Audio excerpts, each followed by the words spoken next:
नमस्कार विश्व के समस्त सनातनी भाइयों बहनों, आप सभी को बुद्ध पूर्णिमा की हार्दिक हार्दिक शुभकामनाएं। आज मैं आपको सनातन से जुड़ी बड़ी महत्वपूर्ण जानकारी देने जा रहा हूं। सनातन ने न जाने कितनी खोजें की हैं, न जाने कितनी विद्याएं दी हैं। इन विद्याओं में से एक मुख्य विद्या है योग विद्या।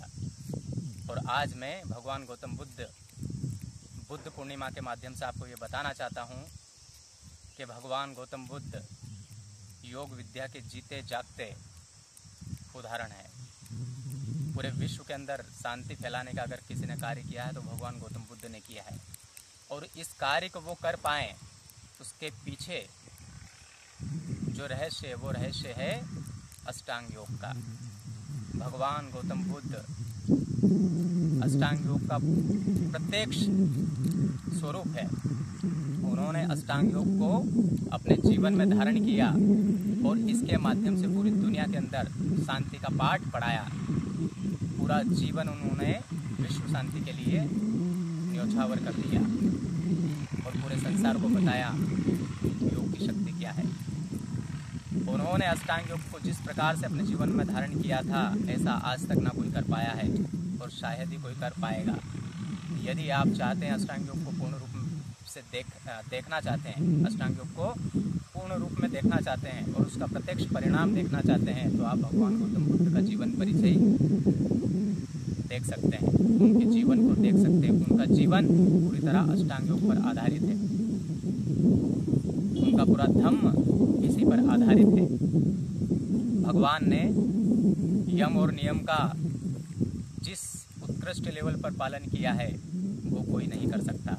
और यदि आप चाहते हैं कि विश्व में शांति बनी रहे, पूरा विश्व शांतिमय रहे, तो आप अष्टांग योग को अपनाएं। अष्टांग योग के प्रथम जो 2 अंग हैं उसे यम और नियम बोला जाता है।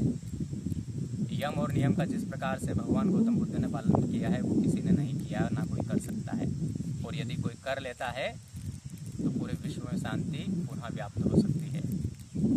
5 प्रकार के यम होते हैं और 5 प्रकार के नियम होते हैं। 5 प्रकार के जो यम होते हैं, पहला यम होता है सत्य, दूसरा होता है अहिंसा, अस्तेय,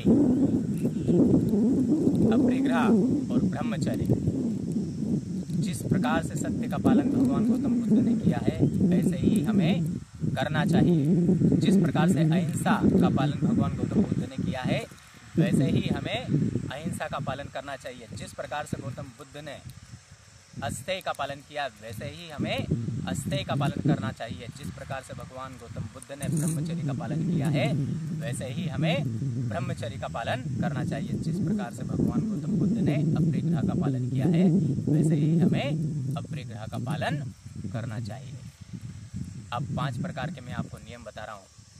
शौच, संतोष, तप, स्वाध्याय और ईश्वर प्रणिधान। जिस प्रकार से भगवान गौतम बुद्ध ने शौच का पालन किया है उसी प्रकार से हमें शौच का पालन करना चाहिए। शौच यानी केवल तन की शुद्धि नहीं, तन और मन दोनों की शुद्धि। शौच का मतलब होता है शरीर का शुद्धिकरण। तो शरीर का शुद्धिकरण 2 प्रकार से होता है, एक बाह्य और एक आंतरिक। आंतरिक शुद्धिकरण प्राणायाम के माध्यम से होता है, ध्यान धारणा और समाधि के माध्यम से होता है। और बाह्य जो शौच है वो स्नान आदि और षट कर्मों के माध्यम से होता है। अब जहां बात आती है शौच के बाद में दूसरा जो अंग है नियम का वो है संतोष। हर हाल में हमें खुश रहना है, चाहे दुख मिले या सुख मिले। और इसका जिस प्रकार से भगवान गौतम बुद्ध ने पालन किया है उसे हमें आत्मसात करना चाहिए।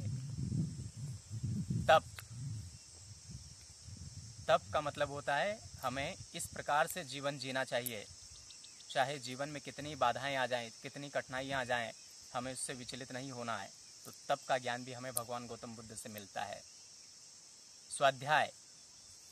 स्वाध्याय में हमें ईश्वर के गुणगान का स्मरण करना चाहिए, आत्म मंथन करना चाहिए, आत्मचिंतन करना चाहिए। जिस प्रकार से भगवान गौतम बुद्ध ने आत्म मंथन किया, आत्मचिंतन किया है, स्वाध्याय किया है, वैसा हमें प्रयास करना चाहिए।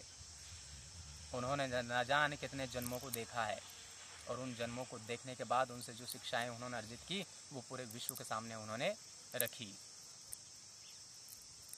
ईश्वर प्रणिधान, हम जो भी कर रहे हैं हमें ईश्वर को ही अर्पित कर देना चाहिए। और जब हम सारी चीज़ें ईश्वर को अर्पित करेंगे तो हम कभी भी गलत चीज़ ईश्वर को अर्पित नहीं कर सकते, क्योंकि पूरी सृष्टि का निर्माण ईश्वर ने किया है।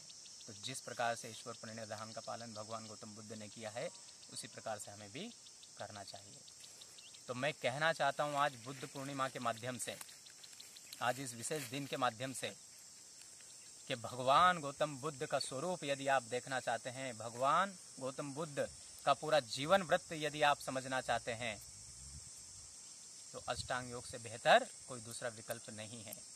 संपूर्ण अष्टांग योग को जिस प्रकार से भगवान ने आत्मसात किया है वैसा कोई कर नहीं सकता, और यदि कोई कर लेता है तो विश्व में शांति तत्क्षण प्राप्त हो सकती है।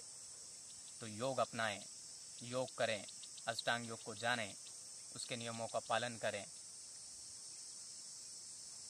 इसी प्रकार की रोचक जानकारी जानने के लिए मेरे चैनल को सब्सक्राइब करें, लाइक करें, शेयर करें, कमेंट्स करें। जय जय श्री राम, राधे राधे, ओम नमः शिवाय।